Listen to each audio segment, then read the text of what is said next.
안녕하세요. 초보 재테크 TV 미스터 조. 네, 7번째 시간입니다. 오늘은 그 자신의 상황에 맞는 적합한 금융상품 적금 예금 펀드를 한번 생각을 해볼 건데요. 그 중에서 시드 머니가 없는 20, 30대 직장인들 처음에 어떻게 돈을 모으는지 이 방법에 대해 설명드리겠습니다. 물론 뭐 결혼을 한다든지 또는 뭐 차를 산다든지 집을 산다든지 다양한 게 있겠지만 일단 그거를 배제하고 순수 그런 이벤트가 없다. 순수 돈을 모을 수 있는 상황이다라고 했을 때 어떻게 가장 효율적으로 모을 수 있는지 좀 보겠습니다. 실제적으로 바로 뭐 주식 투자를 한다거나 또는 뭐 펀드 투자를 한다거나 이렇게 할 수 있어요. 할 수 있지만 그럼에도 불구하고 현재 시드머니가 부족하기 때문에 해당 금액에서 뭐 특별히 많은 괄목할 만한 성과를 내기가 쉽지 않기 때문에 일단은 시드머니 자기가 종잣돈을 모을 수 있는 방법을 설명을 드리겠습니다. 첫 번째는 풍차 돌리기입니다. 풍차 돌리기. 뭐 이런 개념은 여러분들이 이제 직장 생활을 하면서 매월 이제 월급날 통장에 돈이 들어오게 되는데요. 그날 바로 이제 정기예금을 가입하는 겁니다. 정기예금 또는 적금을 가입해서 매월 1회씩 하는 겁니다. 매월 25일, 만약 월급날 25일이면 매월 25일 정기예금을 드는 겁니다. 그죠?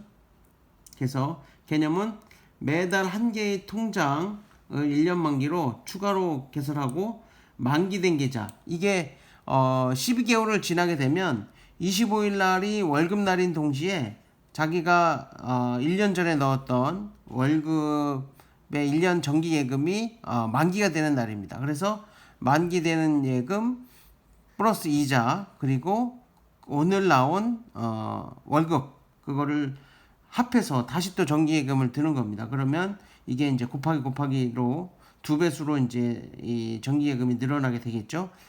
처음에 100만 원 했다면 1년 후에 100만 원에 따른 이자 그리고 또 그 달에 월급해서 200만 원 플러스 이자가 되기 때문에 그렇게 증가가 되게 됩니다. 그래서 유형은 정기예금 방식 또는 적금 방식으로 가능하고요. 장점은 이제 적은 돈으로 목돈을 마련하기에 가장 편하게 할 수 있는 방법 중에 하나입니다. 그리고 3에서 5년이 지나면 복리 효과가 일부 누릴 수 있고요. 중도 인출에도 손실을 적용됩니다. 그래서 실제로 이 풍차 돌리기를 하다가 돈이 필요하더라도 매월 만기되는 금액이기 때문에 그걸 잘 활용해서 급한 자금은 또 사용을 할 수가 있습니다. 그래서 그 일부 처음부터 뭐 1,000만 원 뭐 이렇게 해놨을 경우 적금을 깨야 되거나 예금을 깨야 됐을 때 이자가 손해를 보게 되는데 이거는 매월 금액이 만기가 돼서 돌아오기 때문에 그거를 맞춰서 자금 계획을 세울 수가 있겠습니다.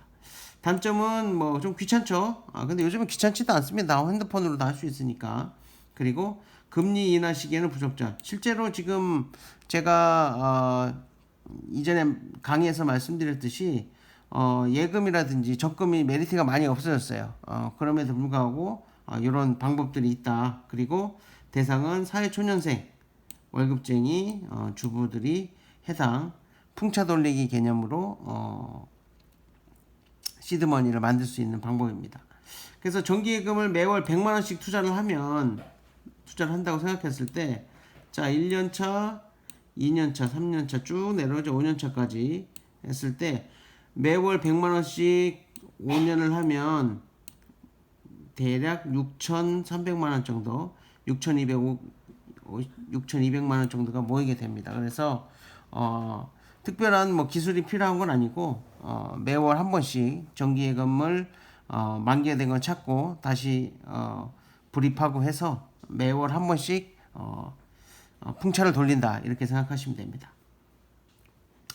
자, 요거는 제가 예전에 예금 금리가 어느 정도 됐을 때에 썼던 방법입니다. 뭐냐면 적금이 있죠? 정기 적금이 있고 예금이 있습니다. 정기 예금이 있죠.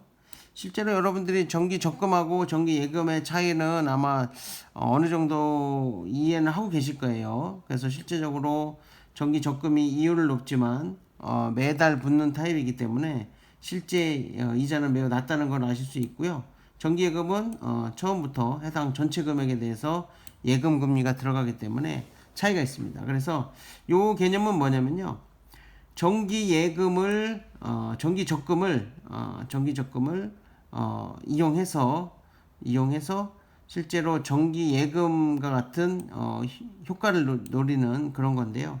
그래서 정기 적금을 일정 부분 드는데 매월 1월 달 처음 불입했을 때 전체 금액의 한 절반 정도, 그리고 만기 때 또 절반 정도 넣어서 실제적으로 해당 정기 예금 금리가 2.7%일 때도 불구하고 실제로는 약 정기 예금 이자로 환산하면 약 3.6% 정도를 이자를 받을 수 있는 이런 방법입니다. 그래서 정기 예금, 정기 적금과 정기 예금의 금리 차가 많이 난다면 이러한 그 불입 방법, 정기 적금은 일부 불입 방법을 변경해서 최대 이자를 나올 수 있게 하는 방법입니다. 그래서 약 3.6% 정도의 이율을 나올 수 있는 방법이 있습니다. 이거는 지금은 이율이 많이 낮아져서 실제적으로 효용 가치가 많이 떨어졌지만 다시 예전처럼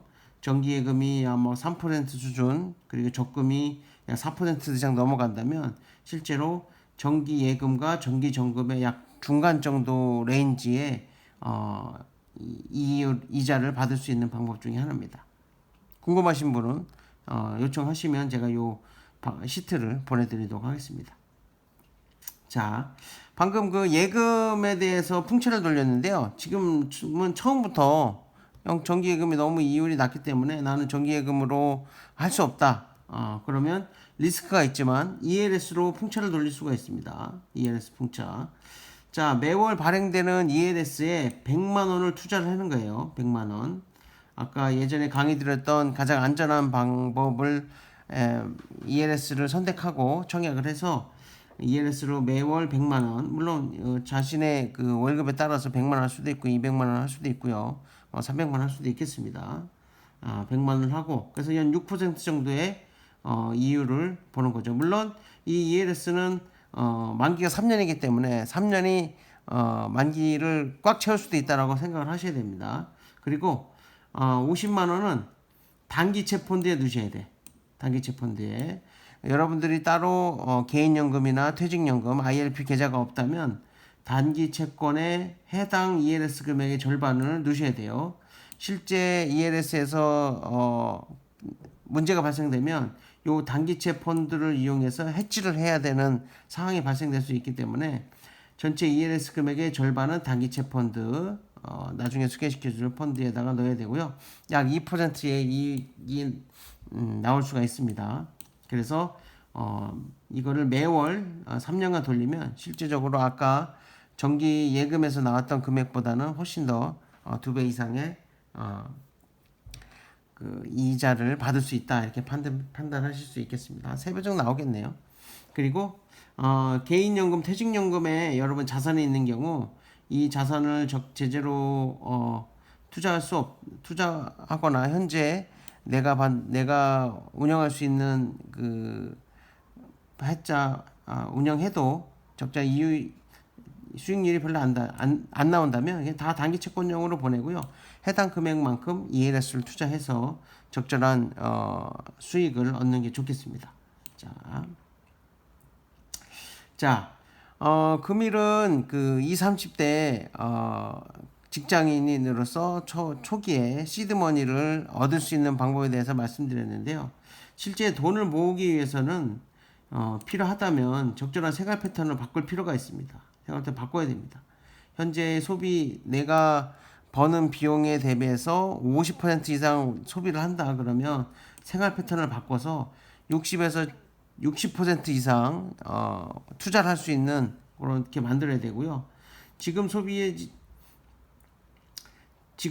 않아도 된다면 실제로 여러분들이 원하고자 하는 소비는 나중에 집 사고 해야 됩니다. 집 사고. 집이 가장 중요합니다. 지금 집이 그 자산 중에 지금 아파트라든지 부동산 쪽으로 돈이 몰리고 있기 때문에 집을 사고 나중에 소비를 하든지 해야 되고요. 여러분의 동료, 친구들 누구에 불구하고 또 당신에게 이제 여러분들에게 돈을 모으라고 말하는 사람이 없어요. 하라고 소비를 하면 차라리 좋아합니다, 친구들은. 그래서 일반적으로 내가 차를 산다고 그러면 좋고 비싼 차, 외제차 사라고 해요. 자신의 수준에 맞는 적당한 차 사라고 하는 사람 별로 없어요. 왜냐면 여러분도 아시다시피 이런 차량이라든지 이런 것들은 그냥 소비재입니다. 그죠? 10년 지나면 다 똑같아지는 거죠. 여러분 6천만 원 주고 산 차나 3천만 원 주고 산 차나 나중엔 다 300만 원 되는 거거든요. 그렇기 때문에 이런 그 재테크를 위해서 여러분의 노후 자금을 위해서는 희생해야 됩니다. 희생해야 되고, 그리고 이러한 재테크는 누구 좋으라고 하는 게 아닙니다. 자기 자신을 위해서, 자기 자신의 노후를 위해서 하는 거지 누구를 위해서 하는 게 아니에요. 자기 남편을, 자기 또는 와이프를 위해서 하는 게 아니라 자기 자신의 노후 자금을 위해서 하는 거기 때문에 그만큼 여러분들이 고민하고 시간을 들이고 공부를 해야 됩니다. 투자를 해야 돼요. 투자한 만큼 나오게 되어 있습니다. 이러한 재테크의 결과는 뭐 20, 30대는 안 나와요. 뭐 비슷하고 뭐 비슷한 집에 살고 하지만 나중에 40대, 50대 되면 차이가 납니다. 그죠? 여러분 친구들, 동료들 차이가 나요.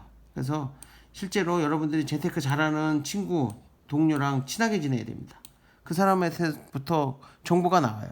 어디 투자해야 되는지, 뭐 하고 있는지, 어떠한 법규가 있는지, 뭐가 나에게 유익한지, 어느 부분에서 뭐 부동산이 올라가는지 이런 부분들을 다 할 수 있기 때문에, 자, 결론은 이런 부동산은 또는 이런 재테크는 자기 자신을 위한 거고 그만큼 자기 자신의 스터디라든지 또는 자기 자신의 소비를 절제할 수 있어야 됩니다. 그래서 오늘은 20, 30대 사회초년생들을 위해서 실제 돈을 어떻게 초기에 어떻게 모으는지 시드머니 만드는 방법에 대해서 말씀을 드렸습니다. 오늘은 여기까지 마치겠고요. 이만 초보 재테크 TV 미스터 조이였습니다. 감사합니다.